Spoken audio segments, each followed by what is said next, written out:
Assalamualaikum warahmatullahi wabarakatuh. Perkenalkan, nama saya Sarifatullah, mahasiswi PJJ-PAI, UIN Cyber Nurjati Cirebon, kelas A27 dengan NIM 228113130. Video kali ini saya buat untuk memenuhi tugas praktik ibadah dengan tema Haji dan Umroh. Marilah kita simak penjelasan berikut ini.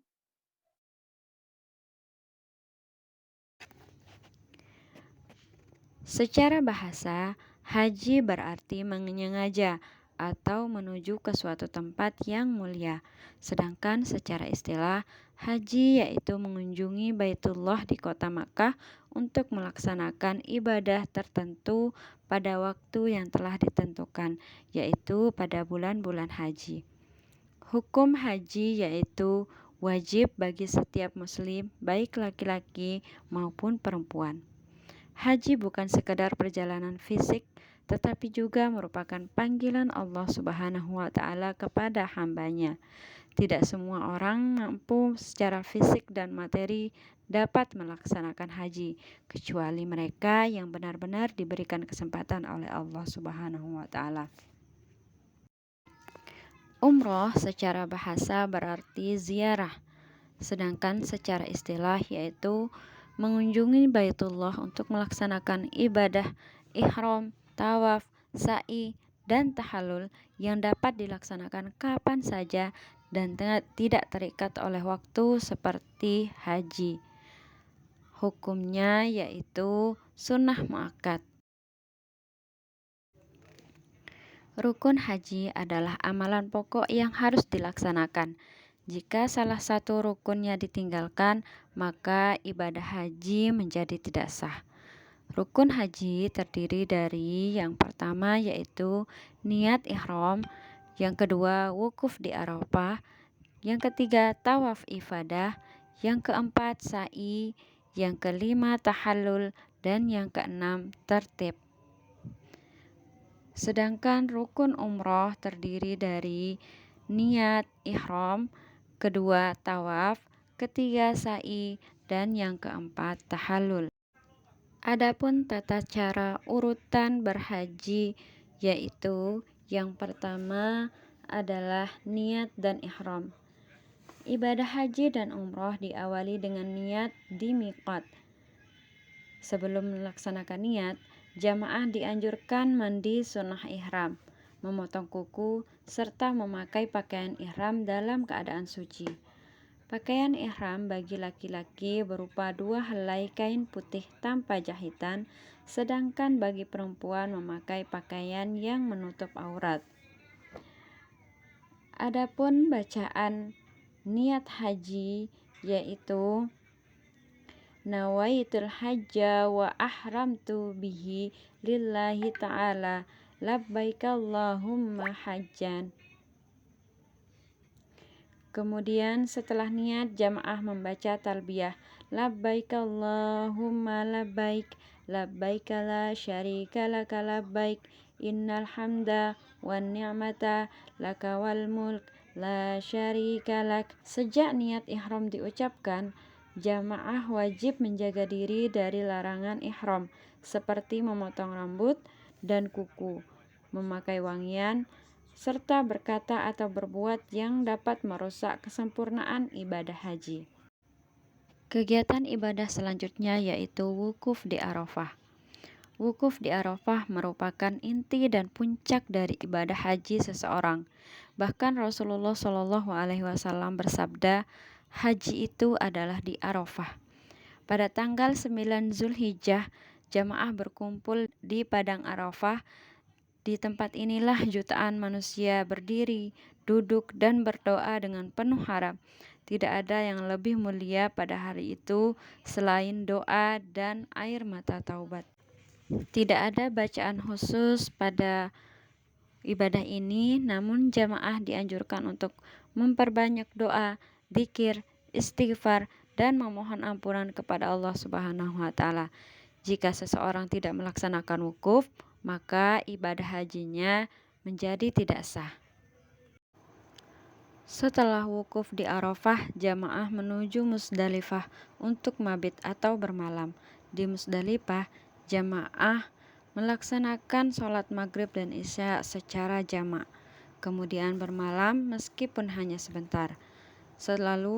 Lalu mengumpulkan batu kerikil untuk melempar jumroh. Jumlah batu yang dikumpulkan minimal 49 butir atau 70 butir untuk lebih sempurnanya. Mabit di Musdalifah termasuk wajib haji.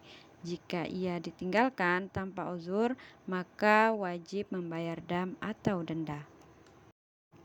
Selanjutnya jamaah melaksanakan mabit di Mina pada malam-malam hari tasyrik, yaitu pada tanggal 11 dan 12 Zulhijjah, dan boleh sampai tanggal 13 Zulhijjah bagi jamaah yang mengambil nafar tsani. Selama berada di Mina, jamaah dianjurkan memperbanyak zikir, doa, dan menjaga kesabaran serta kebersamaan dengan sesama jamaah. Urutan beribadah haji selanjutnya yaitu melempar jumroh yang dilakukan di Mina. Melempar jumroh merupakan ritual melempar batu kecil ke 3 tiang jumroh di Mina yang melambangkan perlawanan terhadap godaan syaitan. Lempar jumroh dilakukan di Mina dengan melempar 7 batu kecil ke masing-masing jumroh, yaitu jumroh ula, jumroh wusta, dan jumroh aqobah. Setiap batu dilempar sambil mengucapkan Allahu Akbar. Lempar jumroh melambangkan perlawanan terhadap syaitan dan hawa nafsu. Lempar jumroh juga termasuk wajib haji yang jika ditinggalkan wajib membayar dam. Selanjutnya yaitu tawaf ifadah. Tawaf ini merupakan salah satu rukun haji yang wajib dilakukan agar haji menjadi sah. Tawaf dilakukan dengan mengelilingi Ka'bah sebanyak 7 kali putaran yang dimulai dari Hajar Aswad dengan posisi Ka'bah berada di sebelah kiri. Setelah tawaf, jamaah melaksanakan sholat sunnah 2 rakaat di belakang Maqam Ibrahim jika memungkinkan.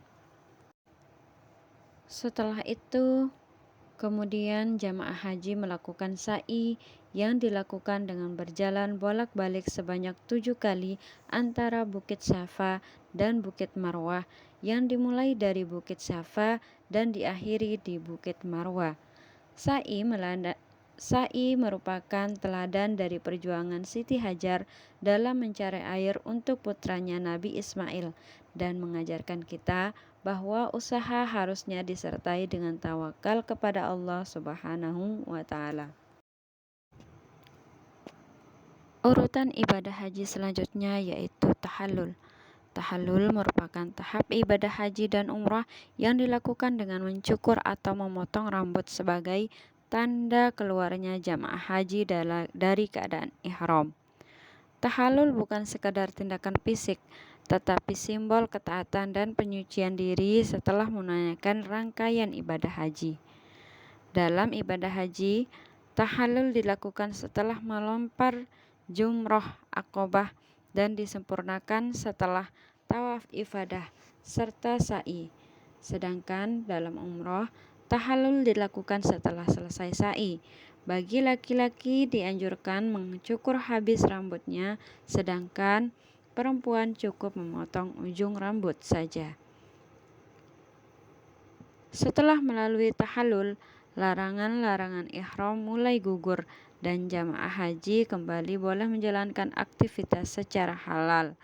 Tahap ini mengajarkan bahwa setiap ibadah yang dijalani dengan kesabaran dan keikhlasan akan berakhir dengan kemudahan.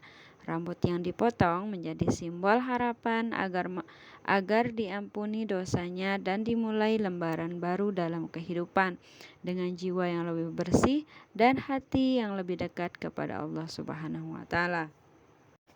Yang terakhir adalah tawaf wada, yang merupakan tawaf perpisahan yang dilakukan oleh jamaah haji sebelum meninggalkan kota Mekah.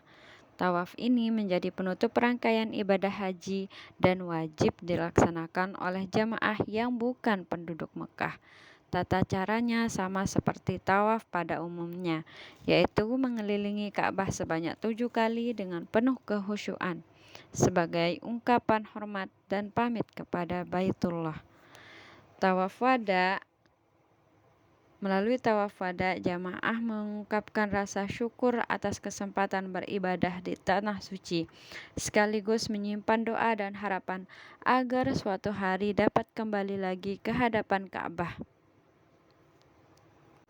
Adapun hikmah haji dan umroh, yaitu yang pertama ketaatan kepada Allah Subhanahu wa taala, di mana ibadah haji dan umroh melatih ketaatan penuh kepada perintah Allah dengan menjalankan setiap rangkaian ibadah haji sesuai dengan tuntunan syariat yang telah ditetapkan oleh Allah Subhanahu wa taala. Yang kedua yaitu pengampunan dosa. Melalui haji dan umroh, seorang muslim memohon ampunan atas kesalahan dosa di masa lalu dan berharap kembali dalam keadaan bersih dari dosa. Yang ketiga yaitu pembersihan jiwa, di mana rangkaian ibadah yang dijalani dengan sabar dan ikhlas membantu membersihkan hati dan sifat buruk manusia serta mendekatkan diri kepada Allah Subhanahu wa taala. Yang keempat yaitu kesadaran akan akhirat, yang mana haji dan umroh mengingatkan manusia bahwa kehidupan dunia bersifat sementara, sehingga mendorong seorang muslim untuk lebih mempersiapkan diri bekal menuju akhirat.